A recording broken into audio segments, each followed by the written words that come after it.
ध्यान एक समय पर आते आते ये भी बाधा बन जाता है। अब तक आपने ध्यान के अनेकों फायदे सुने होंगे और आप ध्यान के बारे में इतना बेसिक तो जानते ही होंगे कि ध्यान में कुछ हासिल नहीं होता, वहाँ कुछ मिलता नहीं है। ध्यान में तो केवल एक एक कर चीजें छूटती चली जाती हैं।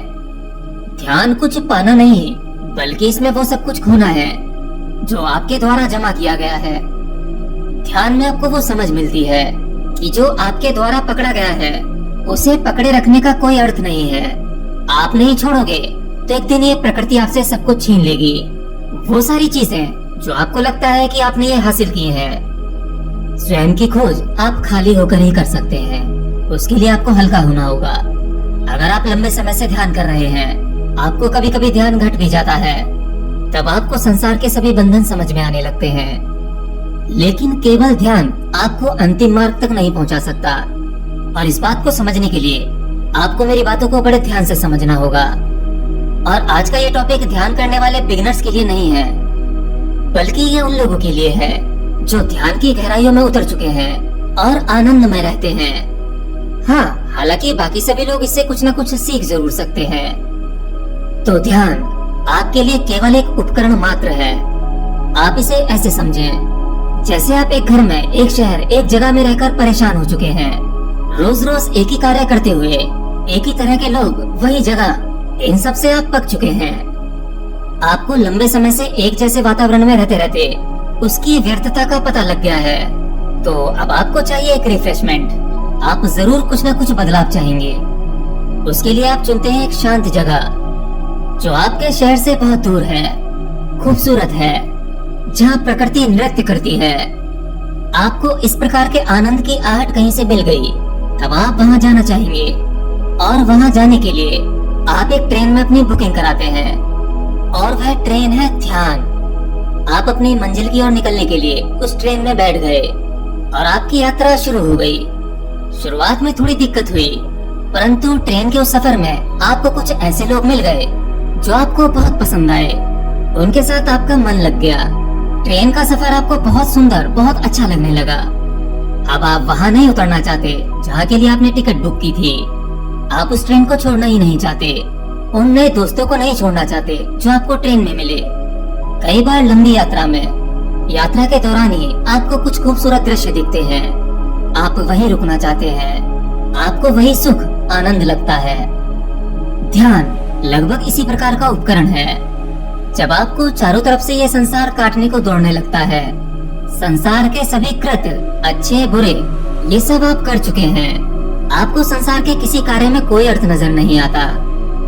जब सब कुछ व्यर्थ लगने लगता है, संसार की किसी वस्तु, किसी रिश्ते में आपको सत्यता नहीं दिखाई देती, आपको सुख नहीं मिलता, आप संसार की सभी चीजों से ऊब जाते हैं, तब आप संसार के सुख को छोड़कर परमात्मा के आनंद को पाना चाहते हैं। इसीलिए आप ध्यान करते हैं या फिर भक्ति करते हैं। देखिए, भक्ति भी जबरदस्त मार्ग है, लेकिन ये सबके लिए नहीं है। तो जब आप धीरे धीरे ध्यान में उतरने लगते हैं, तो आपको एक अलग प्रकार की शांति का अनुभव होने लगता है। एक स्थिरता, एक ठहराव आप महसूस करने लगते हैं। धीरे धीरे भौतिक जगत छूटने लगता है। भौतिक जगत की वो छोटी छोटी परेशानी, वो छोटे छोटे कलेश, लड़ाई झगड़ा या वहाँ के सुख दुख, ये सब पीछे छूटता जाता है। और ध्यान में आपको जो स्थिरता मिलती है, जो ठहराव मिलता है, उसमें आप एक आनंद महसूस करते हैं। अब आप भौतिक जगत में रहते हुए भी, भौतिक जगत का शोर शराबा सुनते हुए भी अपने आप को शांत पाते हैं।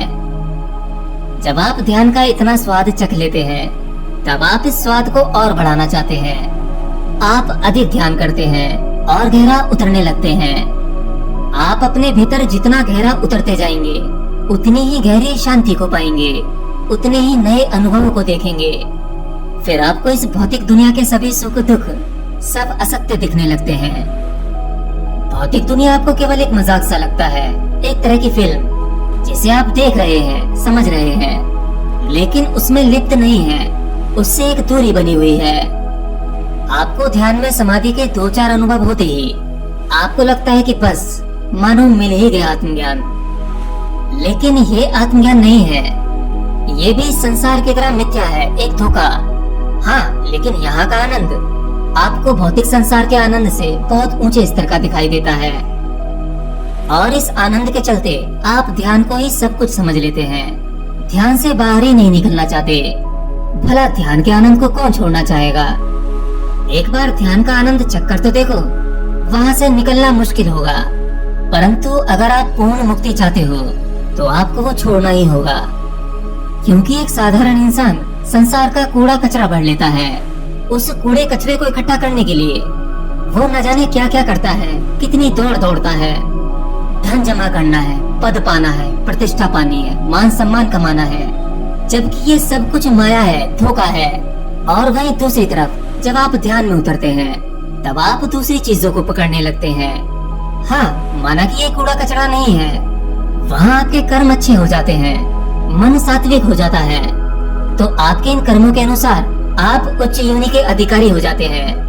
मतलब इसे सिंपल भाषा में समझे, अगर आप संसार की चीजों को बटोरोगे, संसार को ही सत्य मानोगे, तो आपको फिर इसी संसार में आना होगा। और अगर आप अपने भीतर सूक्ष्म जगत में प्रवेश करेंगे, भौतिक समाज, भौतिक जगत, भौतिक शरीर को छोड़कर अपने भीतरी शरीरों में प्रवेश करेंगे, तो आप दूसरे लोकों में चले जाएंगे। परंतु दूसरे लोकों में जाना मुक्ति तो नहीं, क्यों, है ना?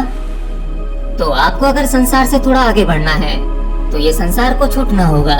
ये फिजिकली अवस्था में नहीं, बल्कि मेंटली अवस्था में, क्योंकि आप अपने इस भौतिक शरीर के साथ हो तो फिलहाल संसार में ही, संसार में रहते हुए मानसिक रूप से संसार से मुक्त होना है।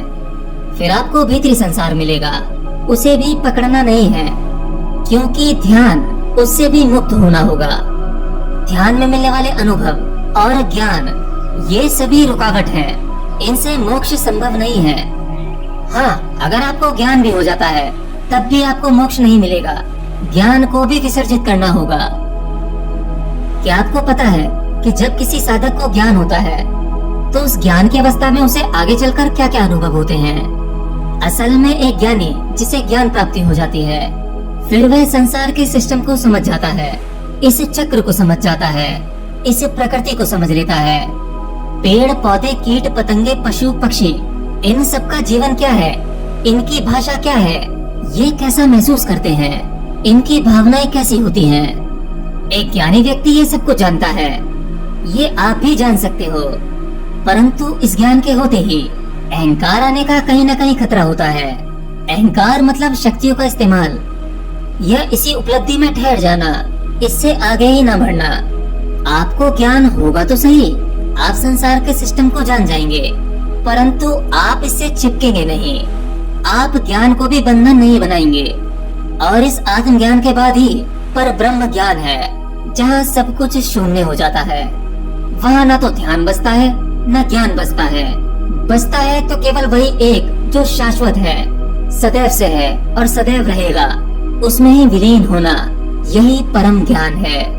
तो बस आज ईश्वर ने मुझसे इतना ही बुलवाया है, आगे देखते हैं वह क्या बुलवाना चाहता है।